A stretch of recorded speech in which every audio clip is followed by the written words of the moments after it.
Hey guys, আসসালামু আলাইকুম। তারপর বলো কেমন আছো তোমরা? 12 বছর পর দেশে আসলাম, পার্ট 2 নিয়ে আসা পড়ছি, তো শুরু করা যাক। দরজা লাগিয়ে দিয়ে রিয়া এমন একটি কাহিনী ঘটিয়ে ফেলে যার জন্য রাফি মোটেও প্রস্তুত ছিল না। রাফি বলল, রিয়া তুই নিজের পরনের শাড়ি খুলতাছিস কেন? তখন রিয়া বলল, সেটা একটু পরেই বুঝতে পারবি। কথাটি সম্পূর্ণ শেষ হতে না হতেই বাঁচাও বাঁচাও বলে চিৎকার করতে থাকে রিয়া। তখন রাফি বলে, এই কি করতাছিস এইসব? আমি তো কিছুই করলাম না তোকে। তবুও রিয়ার মুখে একটি কথা, সেটা হলো বাঁচাও বাঁচাও। রাফি আমার সর্বনাশ করে দিল। ক্ষণিকের ভিতরেই দেখি সবাই দরজার বাহিরে উপস্থিত হলো। হাসিব বলল, এই রিয়া কি হয়েছে, এমন চিৎকার করছো কেন শুনি? তখন রিয়া বলল, হাসিব তোমার ভাই আমার সর্বনাশ করতেছে, প্লিজ আমাকে ওর হাত থেকে ছাড়িয়ে নাও। মুখে এমন কথাটি শুনে হাসিব এক লাথি মেরে দরজাটি ভেঙে ফেলে। তো দরজা ভেঙে হাসিব দেখে যে রিয়ার শরীরে পোশাকগুলো যেখানে সেখানে সেরা। তখন হাসিব বলল, এই রিয়া কি হয়েছে আমাকে বলো তো, আর তুমি বাথরুমে যাওয়ার কথা বলে এসে এখানে কি করছো? তখন রিয়া বলল, আমি এখানে এসেছি রাফিকে বোঝাতে যাতে কোনো ধরনের ঝগড়া বা খারাপ কিছু না করে। কিন্তু রাফি এই কথাটি শোনা মাত্রই আমার উপর ঝাঁপিয়ে পড়ে। তখন হাসিব বলল, কি ওর এত বড় সাহস? কথাটি বলে হাসিব একটি লাঠি নিয়ে রাফিকে মারতে যায়, কিন্তু রাফির মা তখন হাসিবকে বাধা দেয়। রাফির মা বলে, হাসিব যদি একটি মার রাফির শরীরে পড়ে আমার থেকে খারাপ কেউ হবে না।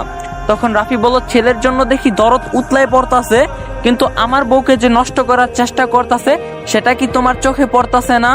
তখন রাফির মা বলল, রাফি এমন ছেলে না বুঝছিস, আমার মন বলতাছে তোর এই বউ কোনো না কোনো সমস্যা সৃষ্টি করছে। তখন রিয়া বলল, একদম মুখ সামলে কথা বলুন মা। তখন রাফি বলল, মা চুপ করো না, ওরা ছোট, ভুল করতেই পারে, তাই বলে এমন রাগ হবে? তখন রাফির মা বলল, তুই চুপ থাক, এই রিয়া আমাদের সংসারটা শেষ করে দিতেছে।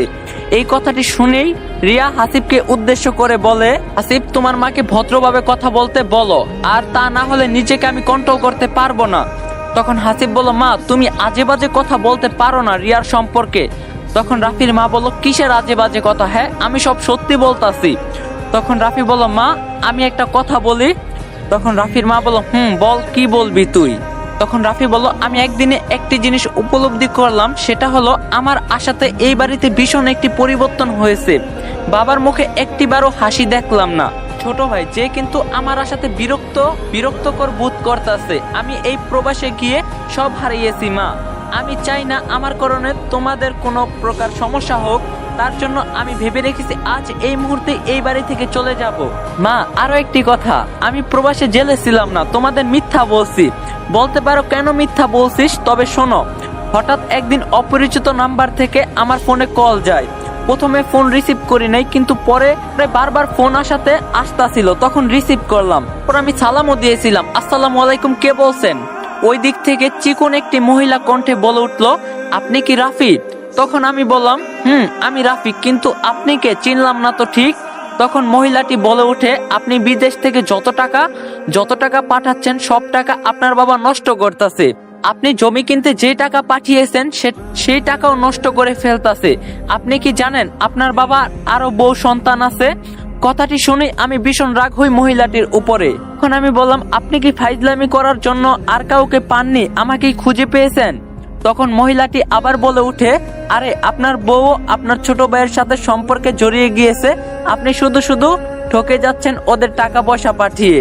এই কথা শুনে আমি অনেক বাজে কথা বলি ওই মহিলাকে, কিন্তু এরপরে আমি প্রমাণ চাই এই সব কিছুর। বিশ্বাস করো মা, সেই মহিলাটি 1 মাসের ভিতর আমাকে সব প্রমাণ দিয়েছে। বাবার অন্য আরেকটি সংসার আছে, সেখানে 2টি সন্তান আছে, আর আমার ছোট ভাই হাসিব সেও আমার বউয়ের সাথে পরকীয়া জড়িয়ে গিয়েছে। ভেবে পাচ্ছিলাম না কি করব। তখন উনি বলতে মহিলাটি আমাকে একটি বুদ্ধি দেয়, সেটা হলো আমাকে মৃত্যুর নাটক করতে হবে, যেটা যেন তোমরা বিশ্বাস করো। এরপরে সবার সাথে যোগাযোগ বন্ধ করে দেই আমি। অনেক ইচ্ছা হতো তোমার সাথে কথা বলার, কিন্তু আমি পরিস্থিতির শিকার ছিলাম। জানো মা, আমার বর্তমানে ঢাকা শহরে একটি বাড়ি আছে, 2টি রেস্তোরাঁ আছে, অনেক টাকার মালিক আমি। বলতে পারো এইসব জানাইনি কেন? সত্যি বলতে আমি সংসারে অশান্তি চাইনি। আমি এখানে কেন এসেছি জানো? তোমার সাহায্য করার জন্য। কিন্তু এসে যা দেখলাম বলার মতো না। রাফির কথাগুলো শুনে মায়ের চোখে যেন অশ্রু পড়া শুরু হয়ে গিয়েছে। রাফি বলল, মা কান্না করিও না। তখন রাফির মা বলল, বাবা তুই কেন বলিস নাই এইসব আমাকে? যাকে আমি এত বিশ্বাস করি সেই স্বামী আমাকে ঠকাইছে। তখন রাফি বলল, তোমার কপালটাই খুবই খারাপ মা, এরপরে রাফির মা রাফির বাবাকে জিজ্ঞাসা করে, রাফির মা জিজ্ঞাসা করে, আচ্ছা সত্যি কি তোমার আরো একটি পরিবার আছে? তখন রাফির বাবা বলো, আছে। তখন রাফির মা বলো, তবে আগে বলেন নাই কেন? রাফির বাবা বলল, বলার প্রয়োজন মনে করি নাই, আর এসব বলে কি হতো শুনি? তখন রাফির মা বলল, তোমার লজ্জা করে না এসব বলো? তখন রাফি বলল, মা ঝগড়া করিও না, যা হবার হয়ে গিয়েছে। এখন তুমি বলো আমার সাথে যাবে নাকি এখানেই থাকবে? বেশ কিছুক্ষণ চিন্তা করার পর রাফির মা বলে ওঠে, রাফির মা বলল, না না রে খোকা, আমি এখানেই থাকবো, আমি শহরে থাকতে পারবো না, মাঝে মাঝে আমাকে নিয়ে যাস আবার রেখে যাস। তখন রাফি বলল, না মা তুমি চলো আমার সাথে। তখন রাফির মা বলল, না বাবা জোর করিস না, আমি আমার বাকিটা জীবন এখানেই কাটাতে চাই। তখন রাফি বলল, ঠিক আছে তুমি যা ভালো বুঝো, তবে একটি কথা বলি মা, কথাটি হচ্ছে রিয়া তো আমাকে ডিভোর্স দিয়েই হাসিবকে বিয়ে করছে তাই না? রাফির মা বলল, তখন রাফি বলল, তবে আমিও এখন অন্য কাউকে বিয়ে করব, আর যাকে বিয়ে করব তার নাম হলো পুতুল। তখন রাফির মা বলল, ও হ্যাঁ পুতুল, পুতুলের নামটি মনে করে দিয়ে ভালোই করলি। জানিস বাবা, আজ পর্যন্ত ও বিয়ে করেনি তোকে ভালোবাসে বলে, তখন যদি বুঝতাম সত্যি ওর সাথেই তোর বিয়েটা দিতাম। সবাই ভাবতে পারেন, তবে রাফি সেই দিন কেন রিয়াকে জোর করলো হাসিবকে বিয়ে না করাতে? সত্যি বলতে রাফি জানে রিয়া হাসিবকে ভালোবাসে, এখন হাজারো কথা বললেও ছাড়াছাড়ি করবে না। রাফি মানুষকে দেখানোর জন্যই এমন নাটক করছে, যাতে সবাই ভাবে রাফি এখনো রিয়াকে নিজের বউ হিসাবে চায়। রাফি বলল, বাদ দাও, অতীত তো মা। চলুন এখন একটু রাফি ও পুতুলের প্রেম কাহিনীটা শুনে আসি, থেকে প্রায় 13 বছর আগের কাহিনী। রাফির মা বলল, রাফি কলেজে যাবি না তুই? তখন রাফি বলল, প্লিজ মা আর একটু ঘুমাতে দাও না। রাফির মা বলল, কুত্তার বাচ্চা, ঘড়িতে একটিবারও দেখছিস কয়টা বাজে? মায়ের মুখে এমন গালি শুনে এক লাফে রাফি ঘুম থেকে উঠেই ঘড়ির দিকে তাকিয়ে দেখে যে 9:50 বাজে, যেখানে কলেজের ক্লাস শুরু হয় 10টায়। টাইম দেখে রাফি আবার ওর মাকে রাগ দেখিয়ে বলে, রাফি বলে, মা তুমি আরো আগে আমাকে কেন ডাকো নাই? তখন রাফির মা বলল, কি বললি তুই? তোকে সেই 8টা থেকে ডাকতে আসি, কিন্তু তুই? তখন রাফি বলল, ঠিক আছে মা, সরি বলে রাফি তাড়াহুড়ো করে ফ্রেশ হয়ে কলেজে যাওয়ার জন্য রেডি হয়। তখন রাফির মা বলল, রাফি তোর ভাত ডাইনিং টেবিলের উপর রাখছি, খেয়ে কলেজে যা। তখন রাফি বলল, সরি মা, আজ সময় নেই, কলেজ থেকে ফিরে খাবো। এই বলে বাসা থেকে বেরিয়ে পড়ে একটি রিক্সা নিতে রাফি কলেজে চলে আসে। তো যেই না তাড়াহুড়ো করে কলেজে ঢুকতে যাবে, ঠিক তখনই একটি মেয়ের সাথে ধাক্কা লাগে।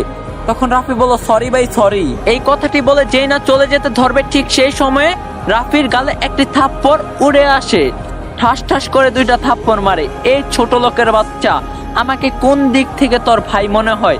কথাটি শুনেই গালে হাত দিয়ে রাফি ভালো করে লক্ষ্য করে, আরে এটা তো মেয়ে। তখন রাফি বলল, ও সরি, আমার তো ক্লাস শুরু হয়ে গিয়েছে, তাই তাড়াহুড়ো করে আসতে গিয়েছি, ধাক্কা খাইছি, লক্ষ্য করে নেই আপনি ছেলে না মেয়ে। তখন মেয়েটি বলল, মেয়ে মানুষ দেখলেই গায়ে পড়তে ইচ্ছা করে, কেন তোর ঘরে মা বোন নাই? আপু একটু মজা করে একটি কথা বলে, সবাই আছে, শুধুমাত্র বউ নাই। এ কথা শুনে মেয়েটির মাথা তো ভীষণ গরম হয়ে যায়, তাই নিজেকে কন্ট্রোল রাখতে আবার কষে একটি থাপ্পড় মারে রাফিকে। মেয়েটি রাফির গায়ে ঠাস ঠাস করে থাপ্পড় দেয়। একই তো গায়ে পড়েছিস, আবার এখন ইপটিজিং করতাছিস? রাফি বলল, আশ্চর্য, আপনি থাপ্পড় মারতাছেন কেন বারবার? আমার গাল কি তোলার বস্তা পাইছেন? তখন মেয়েটি বলে, কি বেয়াদব ছেলেরে, আবার তর্কও করে। তখন রাফি বলল, এই আপনি কি এই কলেজে নতুন নাকি? তখন মেয়েটি বলল, সেটা আপনাকে কেন বলবো? তখন রাফি বলল, আশ্চর্য, যা জিজ্ঞাসা করছি তাই বলেন। তখন মেয়েটি বলল, আমাকেও সেটাই বলুন, আপনাকে কেন বলবো আমি? কে হন আপনি? আমার যে বলতেই হবে। তখন রাফি কথাটা মনে মনে বলে, কি মেন্টাল মেয়ে রে। তখন মেয়েটি বলল, এই আপনি কি কিছু বললেন আমাকে? রাফি বলল, জি না, ঠিক আছে আপু থাকেন, আমি চললাম ক্লাসে। তখন মেয়েটি বলল, আবার আপু বলে। তখন রাফি বলল, ভাই বললেও দোষ, আপু বললেও দোষ, তবে কি বলবো আপনি সেটা বলে দিন। তখন মেয়েটা বলল, কিছু বলতে হবে না। কথাটি বলার পরে রাফি জিহ্বায় কামড় দিয়ে বসে আর বলে, আচ্ছা ঠিক আছে আপু। তখন মেয়েটি বলল, আবার আপু ডাকে। শুনেই মেয়েটি চোখ বড় বড় করতেই রাফির দিকে তাকাতেই রাফি এক দৌড়ে ক্লাসের রুমের সামনে চলে যায়। তখন রাফি বলল, স্যার আসতে পারি? তখন স্যার বলল, অবশ্যই। স্যারের অনুমতি নিয়ে যখনই রাফি ভিতরে ঢুকতে যাবে, ঠিক তখনই অনুভব করে কেউ একজন তাকে পিছন থেকে টেনে ধরেছে। রাফি পিছনে ঘুরেই দেখে ওই মেয়েটা। তখন রাফি বলল, আপনার সমস্যা কি? হ্যাঁ বললাম তো তখন সরি। এই কথাটি বলার সাথে সাথেই মেয়েটি রাফিকে ঠাস করে একটা থাপ্পড় মারে আর বলে, এই নিন আপনার বই, ধাক্কা খাওয়ার সময় পড়ে গিয়েছে। তখন রাফি বলল, ও সরি আমি বুঝতে পারি নাই। তখন মেয়েটি বলল, যত সব ফাউল পোলাপান, মেয়ে দেখলে নিজেকে মনে হয় কন্ট্রোল করতে পারে না। এই বলে সেখান থেকে মেয়েটি চলে যায় আর রাফি অবাক হয়ে তার দিকে তাকিয়ে থাকে। এমন সময় স্যার বলে ওঠে, রাফির স্যার বলল, এই যে মিস্টার রাফি হয়েছে, আর তাকিয়ে থাকতে হবে না, নিজের সিটে গিয়ে বসো। স্যারের এমন কথাটি শুনে সেখানে সবাই হাসতাছে আর রাফিকে নিয়ে ট্রোল করতে থাকে।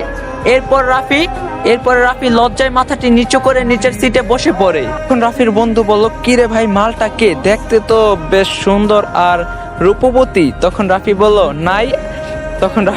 নাই, আবার তোরা শুরু করলি? এখন রাফির বন্ধু বলল, বেটা সত্যি কথা বলছি, মেয়েটা কিন্তু বেশ সুন্দর আছে। উফ, কি সুন্দর চোখের চাহনি। রাফি বলল, ভাই তোরা কি থামবি নাকি আমি অন্য কোথাও গিয়ে বসবো? তখন রাফির বন্ধু বলল, শুধু এইটুকু বল কিভাবে তোদের পরিচয়টা হলো?